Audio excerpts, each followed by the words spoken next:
शरद पूर्णिमा पर भूल कर भी मत करना ये काम, वरना नरक हो जाएगी जिंदगी। हिंदू धर्म में हर साल अश्विन माह की शुक्ल पक्ष की चतुर्दशी तिथि को शरद पूर्णिमा मनाई जाती है। शरद पूर्णिमा अश्विन मास की पूर्णिमा तिथि को कहते हैं और इसका महत्व साल की सभी 12 पूर्णिमा तिथियों में सबसे खास होता है। मान्यता है कि इसी दिन माता लक्ष्मी प्रकट हुई थी, इसलिए इस दिन को माँ लक्ष्मी की जयंती के रूप में मनाया जाता है। बताया जाता है कि इस दिन माँ लक्ष्मी बेहद प्रसन्न मुद्रा में होती हैं और रात को चंद्रमा की रोशनी में धरती पर भ्रमण करने आती हैं।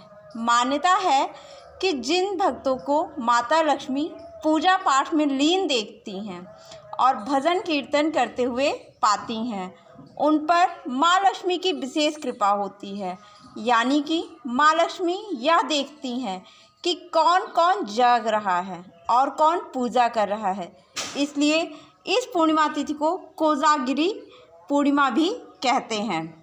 शरद पूर्णिमा की रात चंद्रमा पूरी तरह चमकता है, यानी चंद्रमा 16 कलाओं से परिपूर्ण होता है। इस दिन व्रत करने से व्यक्ति को सुख समृद्धि की प्राप्ति होती है। माना जाता है कि शरद पूर्णिमा पर पूजा करने से घर में सुख, सौभाग्य और समृद्धि आती है। चांदनी रात में खीर खाने से स्वास्थ्य लाभ होता है। इस दिन मंदिर के दर्शन करने से आपका मन शांत रहता है और शरद पूर्णिमा आध्यात्मिक विकास के लिए एक अच्छा अवसर मानी जाती है। लेकिन कुछ कार्य ऐसे होते हैं जो भूल कर भी शरद पूर्णिमा के दिन नहीं करने चाहिए, नहीं तो आपको कठिन समस्याओं का सामना करना पड़ सकता है। साथ ही आपसे भगवान श्री हरि विष्णु भी नाराज़ हो सकते हैं और आपको उनका आशीर्वाद प्राप्त नहीं होगा। शुभ परिणाम की जगह अशुभ परिणाम देखने को मिलेंगे। वीडियो में हम आपको बताएंगे इस शरद पूर्णिमा का महत्व क्या है, इसकी पूजा विधि क्या है, इसके अलावा इससे दिन कौन से कार्य बिल्कुल भी नहीं करने चाहिए। वीडियो में शरद पूर्णिमा के बारे में संपूर्ण जानकारी दूंगी। लेकिन उससे पहले अगर आप भी चाहते हैं भगवान श्री हरि विष्णु जी और माता लक्ष्मी का आशीर्वाद आप पर और आपके परिवार पर सदैव बना रहे, तो इस वीडियो को लाइक करें और चैनल को सब्सक्राइब करने कमेंट बॉक्स में सच्चे दिल से जय माँ लक्ष्मी, जय हरि विष्णु ज़रूर लिखकर अपनी हाजिरी लगाएं। शास्त्रों में शरद पूर्णिमा के महत्व को विस्तार से बताया गया है। शास्त्रों में यह भी कहा गया है कि केवल शरद पूर्णिमा के दिन ही चंद्रमा सभी 16 कलाओं से पूर्ण रहता है। भगवान श्री कृष्ण ही केवल एक ऐसे योगीराज हैं जो 16 कलाओं से परिपूर्ण हैं। शरद पूर्णिमा के दिन भगवान विष्णु, भगवान श्री कृष्ण और माता लक्ष्मी की उपासना के साथ साथ चंद्रदेव की उपासना का भी विधान है। इस दिन चंद्रदेव को अर्घ देने के बाद ही व्रत का पारण किया जाता है। मान्यता है कि ऐसा करने से व्यक्ति के जीवन में सुख, समृद्धि और धन ऐश्वर्य की प्राप्ति होती है। सभी प्रकार की समस्याएं तो दूर हो जाती हैं। तो ये था शरद पूर्णिमा का महत्व। आइए अब जानते हैं शरद पूर्णिमा पूजन की विधि के बारे में। शरद पूर्णिमा के दिन सूर्योदय से पूर्व उठकर स्नान करने के बाद व्रत का संकल्प लेना चाहिए। समस्त देवी देवताओं का आह्वान करें।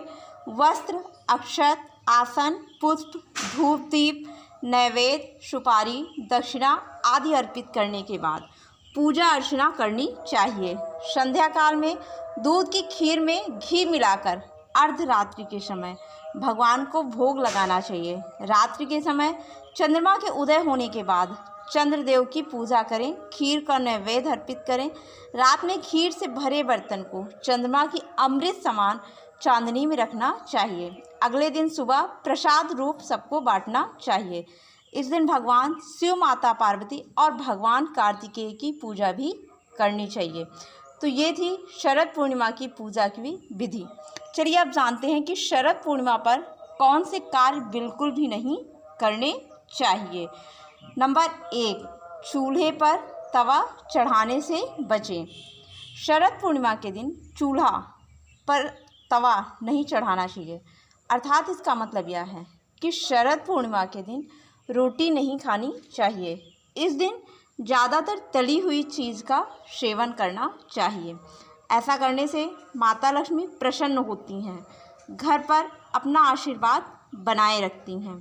नंबर 2, सुहागन स्त्री का करें सत्कार। शरद पूर्णिमा के दिन अगर कोई सुहागन महिला आपके घर पर आए तो उसको खाली हाथ नहीं लौटाना चाहिए। ऐसे में आपको सुहागन स्त्री का सत्कार करना चाहिए। सुहागन महिला को दान देकर ही घर से विदा करना चाहिए। ऐसा करने से माता लक्ष्मी का आशीर्वाद आप प्राप्त होता है। लेकिन आप सुहागन महिला को बिना कुछ दिए ही घर से विदा कर देते हैं तो आपसे माँ लक्ष्मी नाराज़ हो सकती हैं।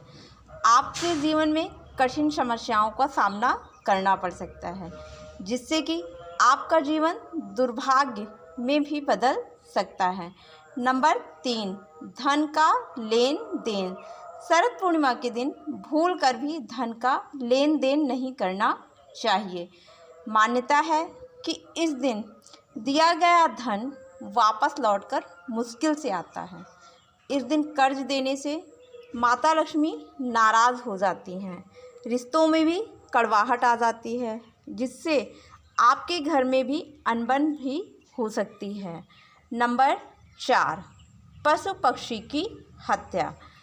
भक्तों, शरद पूर्णिमा के पावन दिन पर किसी भी पशु पक्षी को सताना नहीं चाहिए। किसी भी पशु पक्षी की हत्या भी नहीं करनी चाहिए। उनको किसी भी तरह का नुकसान न पहुंचाएं, अन्यथा आपको शुभ परिणाम की जगह गंभीर परिणामों को सामना भी करना पड़ सकता है। नंबर 5, बाल ना बनाएं। शरद पूर्णिमा के दिन सायंकाल के समय महिलाओं को बाल नहीं बनाने चाहिए। ऐसा करना अशुभ माना जाता है। मान्यता है कि ऐसा करने से माता लक्ष्मी नाराज़ हो जाती है, घर की सुख शांति में बाधा आती है। ऐसा करने से घर में नकारात्मक ऊर्जा का वास हो जाता है, जिससे घर में अशांति बनी रहती है। नंबर 6, पेड़ पौधों को काटना। भक्तों, शरद पूर्णिमा पर गलती से भी पेड़ पौधों की कटाई नहीं करनी चाहिए। आपको पेड़ पौधों को किसी भी प्रकार का नुकसान नहीं पहुंचाना चाहिए। अगर आप ऐसा करते हैं तो आपको जीवन में कई समस्याएं घेर सकती हैं। इसके अलावा पेड़ पौधों को काटने से नकारात्मक ऊर्जा का संचार होता है, इसलिए पेड़ पौधे ना काटें, बल्कि आप नए पेड़ पौधे ज़रूर लगा सकते हैं। इससे सकारात्मकता का वास होता है और ऐसा करना प्रकृति के लिए भी बहुत ही अच्छा रहेगा। नंबर 7, नाखून बाल। महिलाओं को शरद पूर्णिमा के दिन भूल कर भी बाल नहीं धोने चाहिए। पुरुषों को नाखून, बाल और दाढ़ी नहीं काटनी चाहिए। ऐसा करने से घर में और जीवन में नकारात्मक ऊर्जा का वास हो जाता है, साथ ही धन में वृद्धि नहीं होती। नंबर 8, वाद विवाद ना करें। शरद पूर्णिमा के दिन माता लक्ष्मी का ध्यान करना चाहिए। इस दिन अपनी वाणी पर संयम रखना चाहिए। घर में सुख शांति का वास रखना चाहिए। इस दिन घर में किसी भी तरह की कलह नुकसानदायक हो सकते हैं। साथ ही इस दिन सफाई का भी विशेष ध्यान रखना चाहिए, नहीं तो माँ लक्ष्मी आपके घर में प्रवेश नहीं करेंगी। नंबर 9, चंद्रमा से जुड़ी वस्तुएं।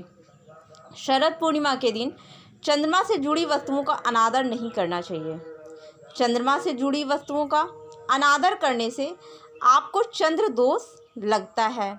ऐसा करने से आपके रिश्तों में दिक्कतें भी आ सकती हैं। नंबर 10, दूध के लेन देन से बचें। धार्मिक मान्यता है कि शरद पूर्णिमा के दिन ना तो दूध खरीदना चाहिए और ना ही बेचना चाहिए। दरअसल पूर्णिमा के दिन दूध का लेन देन निषेध माना गया है, क्योंकि पूर्णिमा तिथि माँ लक्ष्मी को समर्पित है। ऐसे में इस दिन ऐसा करने से उनकी विशेष कृपा प्राप्त आपको नहीं होगी। नंबर 11, इस समय दान ना करें। शरद पूर्णिमा के दिन सुबह के समय दान करना चाहिए, लेकिन भूल कर भी सायंकाल के समय किसी को दान नहीं करना चाहिए। खास तौर पर सरसों, हल्दी, जीरा का दान भूल कर भी शरद पूर्णिमा के दिन नहीं करना चाहिए। ऐसा करने से धन धान्य की समस्या बन जाती है। आपको आर्थिक तंगी जैसी समस्याओं का सामना करना पड़ सकता है। नंबर 12, स्वच्छ जल। चांद का धरती के जल से संबंध है। जब पूर्णिमा आती है तो समुद्र में ज्वार भाटा उत्पन्न होता है, क्योंकि चंद्रमा समुद्र के जल को ऊपर की ओर खींचता है। मानव के शरीर में लगभग 85% जल रहता है। पूर्णिमा के दिन इस जल की गति और गुण बदल जाते हैं। इस दिन जल की मात्रा, उसकी स्वच्छता पर विशेष ध्यान दें। नंबर 13, भोजन। शरद पूर्णिमा के दिन किसी भी प्रकार के तामसिक भोजन का सेवन नहीं करना चाहिए, जैसे मांस, मटन, चिकन, मसालेदार भोजन, लहसुन, प्याज आदि। मान्यता है कि शरद पूर्णिमा के दिन इन चीज़ों का सेवन करने से माता लक्ष्मी और भगवान श्री हरि विष्णु नाराज हो जाते हैं। नंबर 14, शराब। प्रिय भक्तों, शरद पूर्णिमा के दिन किसी भी हालत में आप शराब न पिएं, क्योंकि इस दिन शराब का दिमाग पर बहुत गहरा असर होता है। इससे शरीर पर ही नहीं, आपके भविष्य पर भी दुष्परिणाम हो सकते हैं। नंबर 15, क्रोध।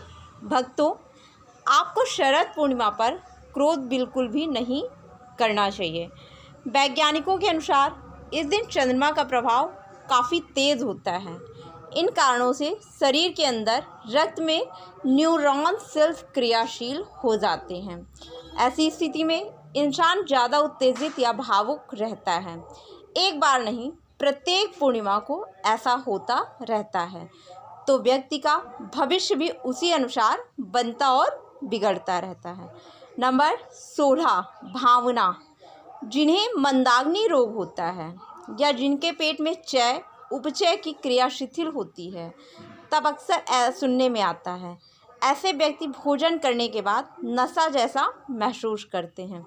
नशे में न्यूरॉन सेल्स शिथिल हो जाते हैं, जिससे दिमाग का नियंत्रण शरीर पर कम, भावनाओं पर ज़्यादा केंद्रित हो जाता है। अतः भावनाओं में ना बहें, खुद पर नियंत्रण रखकर व्रत करें। नंबर 17, शारीरिक संबंध बनाने से बचें। शास्त्रों में उल्लेख मिलता है कि शरद पूर्णिमा के दिन पति पत्नी को दूर रहना चाहिए, अर्थात शारीरिक संबंध बनाने से बचना चाहिए। ऐसा करने से धन की समस्या के साथ साथ वैवाहिक जीवन पर भी इसका नकारात्मक असर पड़ता है। शारीरिक संबंध के लिए यह दिन उचित नहीं है। ऐसे में आपको जीवन भर समस्याओं का सामना करना पड़ सकता है। नंबर 18, जुआ। शरद पूर्णिमा के पवित्र दिन पर भूल कर भी जुआ नहीं खेलना चाहिए। धार्मिक मान्यताओं के अनुसार ऐसा करने से व्यक्ति के वंश का नाश होता है और घर में अलक्ष्मी का वास हो जाता है। साथ ही आपको भगवान श्री हरि विष्णु और माँ लक्ष्मी के क्रोध का सामना भी करना पड़ सकता है। नंबर 19, बासी फूल या मुरझाए फूल। प्रिय भक्तों, शरद पूर्णिमा पर भगवान विष्णु और माता लक्ष्मी की पूजा अर्चना करते समय भूल कर भी बासी फूल या फिर मुरझाए हुए फूल ना चढ़ाएं। अगर आपके पास ताज़े फूल नहीं है तो पूजा में सूखे या फिर मुरझाए फूल भूल कर भी ना चढ़ाएं। ऐसा करने से माता लक्ष्मी और भगवान विष्णु नाराज हो सकते हैं, वास्तु दोष भी लगता है। साथ ही ऐसा करने से आपके घर की सुख शांति कम होती है, नकारात्मक ऊर्जा बढ़ती है। जीवन भर आपको कठिन समस्याओं का सामना करना पड़ सकता है, जिससे आपको गंभीर परिणामों का सामना भी करना पड़ सकता है। नंबर 20, काले वस्त्र। प्रिय भक्तों, ज्योतिष शास्त्र के अनुसार शरद पूर्णिमा के इस पवित्र पर्व पर भूलकर भी काले वस्त्र, नीले वस्त्र नहीं पहनने चाहिए। यदि संभव हो तो भगवान विष्णु और माता लक्ष्मी की पूजा पीले वस्त्र पहनकर ही करने चाहिए। इसी प्रकार पूजा में पीले पुष्प, पीले फल, पीली मिठाई आदि का भोग भगवान श्री हरि विष्णु को लगाना चाहिए। यह भी कहा जाता है कि भगवान श्री हरि विष्णु पूजा में लगाया जाने वाला भोग तब तक अधूरा है जब तक उसमें तुलसी दल साथ में नहीं हो। लेकिन ध्यान रहे कि तुलसी दल एक दिन पूर्व ही तोड़ लेना चाहिए।